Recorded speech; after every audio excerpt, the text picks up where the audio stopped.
Welcome back. It is the Buckmaster Show, and we are talking about the Sun Corridor, Inc., what they call the Pivot Playbook. And with us in studio is Chuck Huckelberry, Mr. Huckelberry, chairing the subcommittee on the shovel-ready and real estate offerings. And Brent DeRaad is here from Visit Tucson. He's the CEO and the president of Visit Tucson. And Brent, he was charged with chairing the subcommittee on tourism recovery.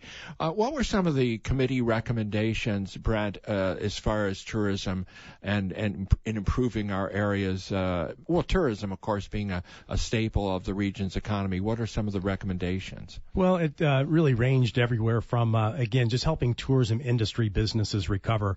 We were very fortunate, I think, in many cases with the Paycheck Protection Program, employee retention tax credit, and those types of things. But that was like a lifeline, wasn't it? It was. I mean, for our organization and for many other businesses out there. But we're also seeing, again, I think just the need with flights. We're working very closely with the Tucson Airport Authority to try to bring back as many flights as we can, as quickly as we can.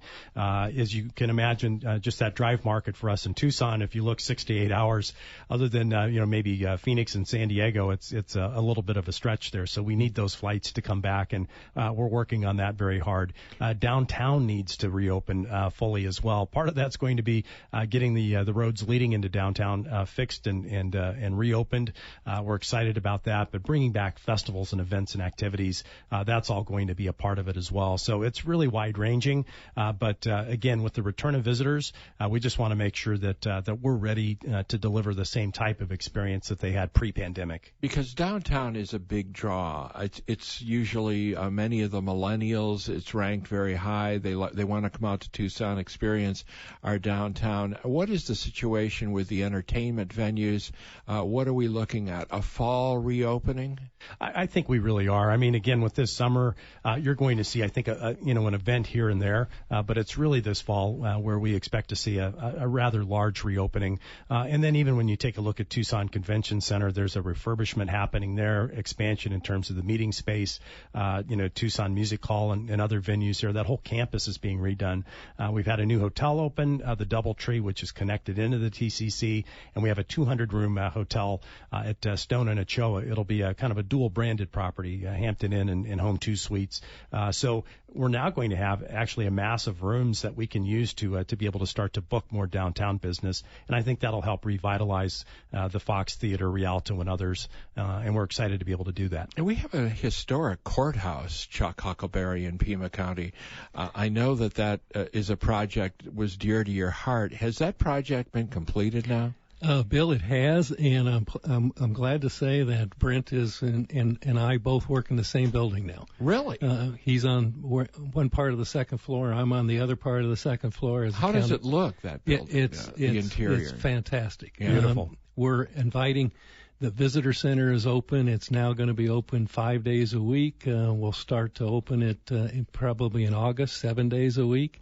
The Mineral Museum is something that will be what I would call a world-class attraction. Mm-hmm. It is amazing. The U of A has I think spared nothing in actually developing that particular facility. So it's that Gem and Mineral Show, that's kind of, we can play off that as well. I would say that it will be the star attraction during the Gem and Mineral Show, and it will be a major attractor. And so the historic courthouse is really there for the public to enjoy. The Dillinger courtroom is open. Mm-hmm. You can go in and listen to the proceedings in Dillinger. So it's just a classic historic building that's been fully restored and is now a public asset. It contains also the January 8th Memorial. Right. And so people can actually see many things at one time. Did that courthouse have good bones to begin with? It did. It was built in 1929, and it was poured in place concrete. Mm-hmm. And when we pulled some of the old insulation out and other things, you can still see the form lines formed on the concrete that they poured the concrete into. Wow.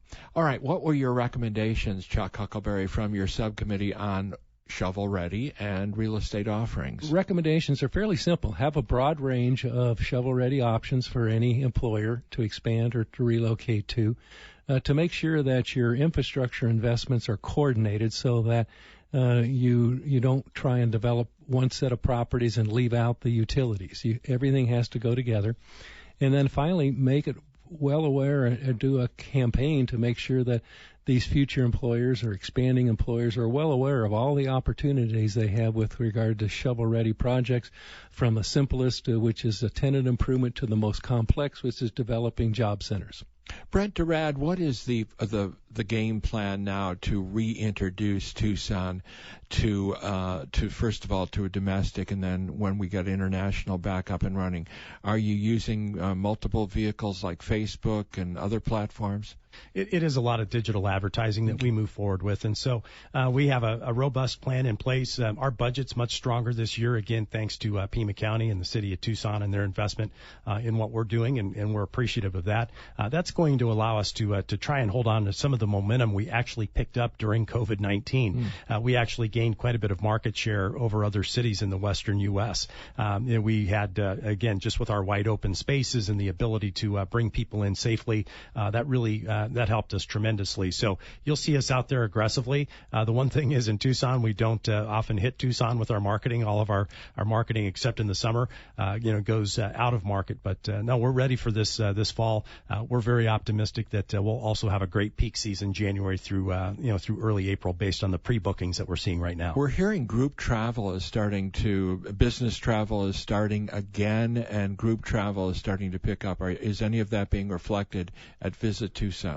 We're really seeing, in some cases, some properties are okay in September, but it's October when we're almost flipping a switch and the meetings begin. We need to bring back the festivals and events. That'll be a huge part of it. Corporate travel, again, that's going to be a little bit slower to rebound. Everyone's adopted Zoom. It's been, kind of an interesting scenario for us, but leisure travel's carrying us right now, but we need the other components to return before we're back to full strength. One of the silver linings, gentlemen, of the COVID, and, it's been a horrible situation, but the Sun Corridor getting everybody together with this pivot playbook, I think is going to be a nice blueprint for the future moving forward. I think it was an excellent move in order to take the time during COVID, when you couldn't do anything else, to plan how do you reemerge out of COVID, and how do you become more competitive, and that's what's been done. What do you think? I just think our thanks to Sun Corridor for the leadership. Bringing everybody together is really crucial, and just in a sense almost kind of forcing that collaboration. I don't know if we all would have gotten together without that leadership and this plan, and I've learned a lot, and I think everybody's eager to work together. All right, gentlemen, thank you very much. Thanks, Bill. Thank you, Bill. For more information, visit suncorridorinc.com. That's going to wrap it up for the Buckmaster Show. On behalf of Brent DeRaad and Chuck Huckelberry, I'm Bill Buckmaster, and don't want to forget Tom Fairbanks on the other side of the glass, engineering and producing. Have a great afternoon, everybody.